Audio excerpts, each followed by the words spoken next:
ইসলাম বলছে হচ্ছে যখন আপনি কোনো ভালো কাজে নিয়ত করবেন, নিয়ত করার সাথে সাথেই আপনার সৃষ্টিকর্তা আল্লাহ তাআলা আপনাকে রিওয়ার্ডস দেওয়া শুরু করবে। ধরেন হচ্ছে আমাদের ওইদিকে একটা দরজা আছে, একটা জানালা আছে, আপনি নিয়ত করলেন হচ্ছে আমি এই দরজাটা রাখছি এবং এই জানালাটা রাখছি দিনে যেন আমি 5 বার আজান শুনতে পারি। তাহলে এটা তো এমনি আপনাকে রাখতে হইতো না আপনার এই যে বাতাস, আলো বাতাস আসার জন্য। কিন্তু আপনি নিয়ত করছেন না আমি এই দরজা এবং জানালা রাখছি যেন 5 বার দিনে আমি মসজিদ থেকে মধুর আজানের ধ্বনি শুনতে পাই। তো এই দরজা এবং জানালা যতদিন থাকবে, যতদিন মসজিদে আজান হবে, ততদিন আপনি সওয়াব পাতি থাকবে। সুবহানাল্লাহ। এই কারণে আমরা এরকম নিয়ত করবো, আমাদের নিয়তগুলো যেন অনেক বড় হয়। আপনি যখন নিয়ত করবেন, নিয়ত করার পর থেকে আপনার রিওয়ার্ডস, আপনার সওয়াব আপনি পাইতে থাকবেন ইনশাআল্লাহ। ঠিক আছে? তো এই কারণে আমাদের এই নিয়তে পরিশুদ্ধ থাকা দরকার।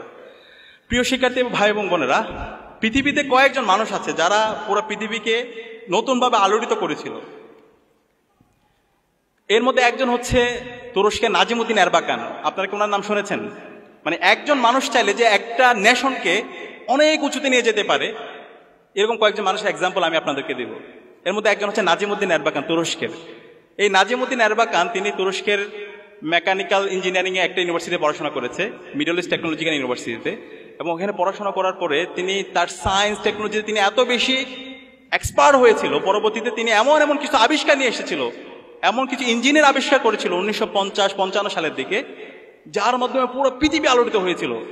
পুরো পৃথিবী তুরস্কের এই ইনোভেশন দেখে তারা অবাক হয়ে গিয়েছিল।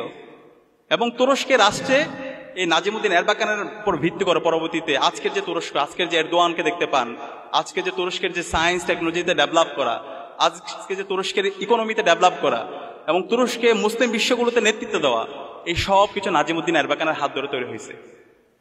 তো এই কারণে আমাদের এই বাংলাদেশটাকে যদি আমরা উচ্চ আসনে নিয়ে যেতে চাই, তাহলে আমাদের এরকম নাজিমুদ্দিন এরবাকানদের মতো আমাদের এরকম বিজ্ঞানীদের দরকার। বিংশ শতাব্দীতে একজন মানুষ পুরো দুনিয়া আলোচিত করেছিল, এর মধ্যে ওনার নাম হচ্ছে একজন ইমাম হাসানুল বান্না। ইমাম হাসানুল বান্না মাত্র 22 বছর বয়সে ইখওয়ানুল মুসলিমিন নামে একটা প্ল্যাটফর্ম করেছিল এবং এই প্ল্যাটফর্মের মাধ্যমে পুরো পৃথিবী, পুরো মুসলিম বিশ্ব, মিডল ইস্ট, আফ্রিকা অনেক বেশি আলোড়িত হয়েছিল। তো সে কারণে এই ইমাম হাসানুল বান্না, সাইয়েদ কুতুব, নাজিমুদ্দিন এরবাকান, বদিউজ্জামান সাইয়েদ নুরসি, এই ধরনের সাহিত্যিক, বুদ্ধিজীবী, বিজ্ঞানী আমরা যারা এখানে কৃতি শিক্ষার্থী আছি, আমাদের মধ্য থেকে হইতে হবে। আমরা যদি এরকম হইতে পারি, তাহলে আমাদের যে আকাঙ্ক্ষা, আমাদের যে স্বপ্নের বাংলাদেশ, সেই স্বপ্নের বাংলাদেশ বিনির্মাণ করা সম্ভব। আমি আপনাদেরকে কয়েকটা অনুরোধ করবো, আমরা যারা কৃতি শিক্ষার্থীরা আছি, আমরা যদি সফল হতে চাই, আমাদের কয়েকটা বিষয় সবসময় মাথায় রাখতে হবে। আমাদের মন থেকে বিশ্বাস করতে হবে যে আমরা পারবো, বি পজিটিভ। মন থেকে বিশ্বাস করতে হবে যে আমি পারবো। এখানে আপনারা যারা আছেন, আজকে যারা এসএসসি দাখিল পরীক্ষায় আপনারা ভালো রেজাল্ট করেছেন, A+ পেয়েছেন, সামনে আপনাদের অনেক লম্বা জার্নি, সামনে আপনাদের ইন্টারমিডিয়েট পরীক্ষা, এরপর হচ্ছে বিশ্ববিদ্যালয় ভর্তি যুদ্ধ, তারপর চাকরি। কিন্তু বিশ্বাস করতে হবে যে এখানে আপনারা যারা আছেন, এখানকার আপনারাই আগামীতে ঢাকা বিশ্ববিদ্যালয়, বুয়েট, মেডিকেল সহ বাংলাদেশের বড় বড় যে প্রতিষ্ঠানগুলো আছে, সেই প্রতিষ্ঠানগুলোতে ভালো একটা সাবজেক্টে আপনি ভর্তি হবেন। এখানে মন থেকে বলছে কে একটু হাত তুলুন তো দেখি, যে বুয়েটে এই যে ভয় পাচ্ছে, আপনারা যদি এখন থেকে ভয় পান, আপনারা এই গোল্ডেন A+ পেয়েছেন, A+ পেয়েছেন, আপনারা যদি ভয় পান তাহলে কেমন হবে? এটা 2 হাত একসাথে তোলেন। মন থেকে যদি বলে আপনাদের প্রত্যেকের পক্ষে বাংলাদেশের বড় বড় প্রতিষ্ঠানগুলোতে পাওয়া সম্ভব ইনশাআল্লাহ। আল্লাহ তাআলা এই হাতগুলোকে কবুল করে নিক, আল্লাহুম্মা আমিন। 2 নাম্বার হচ্ছে এই যে সফল হওয়ার জন্য আমাদেরকে অনেক বেশি গ্রেটফুল হইতে হবে, যেটা আমাদের বক্তারা অনেক বেশি বলেছেন। বি গ্রেটফুল টু অলমাইটি সুবহানাহু ওয়া তাআলা। আমাদের সৃষ্টিকর্তার প্রতি অনেক বেশি কৃতজ্ঞ হইতে হবে। আমরা যদি মুসলমান হই, আমাদের আল্লাহর প্রতি অনেক বেশি কৃতজ্ঞ হইতে হবে। আল্লাহর কাছে আমাদেরকে বলতে হবে, 5 ওয়াক্ত নামাজ আমাদের কাছে বলতে হবে, এবং যদি পারি মাঝে মধ্যে একটু নফল ইবাদত করা, শেষ সাথে কিয়ামুল লাইল করা, তাহাজ্জুদের নামাজে গিয়ে আল্লাহর কাছে বলা। আল্লাহ তাআলা কোরআনের মধ্যে বলেছেন, ইয়া আইয়ুহাল্লাযীনা আমানু ইসতাঈনু বিস-সাবরি ওয়াস-সালাত ইন্নাল্লাহা মা'আস-সাবিরিন। আল্লাহ তাআলা বলছেন, হে বিশ্বাসীরা, তোমরা সালাত এবং সবরের মাধ্যমে আমার কাছে সাহায্য প্রার্থনা করো, নিশ্চয়ই আল্লাহ তাআলা ধৈর্যশীলদের সাথেই আছেন। এবং সবসময় দোয়া এবং জিকিরের মধ্যে থাকা। আল্লাহর কাছে চাইলে আল্লাহ তাআলা এত বেশি দিবেন, আপনি চিন্তাও করতে পারবেন না। এর পাশাপাশি আমাদের গ্রেটফুল হইতে হবে আমাদের পিতা মাতার প্রতি। আমাদের আব্বা আম্মার মন থেকে দোয়া আসে এমন কাজ করতে হবে। আমাদের আব্বা আম্মা উফ বলে, এই ধরনের কোনো কাজ করা যাবে না। আমরা অনেক ক্ষেত্রে ভুলে যাই আমাদের আব্বা আম্মার স্যাক্রিফাইসের কথা। দেখেন, আমাদের আব্বা আম্মা এত আমাদের পেছনে সময় দেয়, কখনো আমাদের কোনো ধরনের চাওয়া পাওয়া তারা অতৃপ্তি রাখে না। খেয়াল করবেন, আমাদের আব্বা আমার কলারগুলো ছিঁড়ে যায়, শার্টের কলার ছিঁড়ে যায়, জুতা ছিঁড়ে যায়, কিন্তু তাদের সেই শার্ট চেঞ্জ করে না, তাদের জুতা পরিবর্তন করে না, তাদের ডিভাইস পরিবর্তন করে না। কিন্তু আপনার আমার কোনো ধরনের অপূর্ণতা তারা রাখে না। তো আব্বা আম্মার মন থেকে দোয়া আসে, সেই ধরনের কাজ করতে হবে। আব্বা আম্মা যদি মন থেকে দোয়া করে, তাহলে এই পৃথিবীতে এমন কেউ নাই আপনাকে দমায় রাখতে পারবে। আমরা কি পারবো ইনশাআল্লাহ আমাদের আব্বা আম্মার মন থেকে দোয়া আসে এমন কাজ করার? ইনশাআল্লাহ। এবং এর পাশাপাশি আমাদের যারা পাড়া প্রতিবেশী আছে, আমাদের যারা আত্মীয় স্বজন আছে, তাদের মন থেকে দোয়া আসে এমন কাজ করতে হবে, তাদের প্রতি অনেক কৃতজ্ঞ হইতে হবে। আমাদের বন্ধু বান্ধব যদি কেউ একটু অসুস্থ হয়, তাদের একটু খোঁজখবর নিতে হবে। এই ধরনের ছোট ছোট কাজ, সেটা আপনাকে অনেক উঁচুতে নিয়ে যাবে, আল্লাহ তাআলা অনেক মর্যাদা আসীন করবে। এর পাশাপাশি আমাদের কি হতে হবে? Consistent, B consistent. আমরা অনেক ক্ষেত্রে এই যে এখন A+, গোল্ডেন A+ পেয়ে মনে করি যে আমরা অনেক কিছু করে ফেলছি, কিন্তু ভাই এইটা আপনার লাইফের নতুন একটা জার্নি শুরু হচ্ছে। আলহামদুলিল্লাহ একটা সফল হয়েছেন, আরো অনেকগুলো স্টেজ আছে। সেই স্টেজগুলোকে সফল হওয়ার জন্য আপনাদের জীবনের এই কনসিস্টেন্সি থাকতে হবে, পড়াশোনার একটা রুটিন থাকতে হবে। এবং সেই জায়গায় আমি আপনাদেরকে অনুরোধ করব, এটা আমি সব জায়গায় বলি, ইসলামী ছাত্র শিবির অসাধারণ একটা আমরা রিপোর্ট সিস্টেম ডেভেলপ করেছি। ইসলামী ছাত্র শিবিরের রিপোর্টটা দেখছেন কে? একটু হাত তুলুন তো এখানে। আমাদের আপুদের জন্য আছে এবং ভাইদের জন্য তো নিশ্চয়ই আছে। এই রিপোর্ট সিস্টেমটা যদি আপনি রাখতে পারেন, আপনার সেলফ ডেভেলপমেন্ট ইন্ডেক্সটা ক্রমাগত ঊর্ধ্বমুখী হবে। আমাদের এই রিপোর্টটা 24 ঘন্টার হিসাব আপনি ওখানে রাখতে পারবেন। আপনার রেগুলার কোরআন পড়তে হবে, আপনারা যারা মুসলমান আছে হাদিস পড়তে হবে, যদি অন্য ধর্মাবলম্বী হন আপনার ধর্মের যেই রীতিনীতি আছে সেটা আপনাকে পড়তে হবে।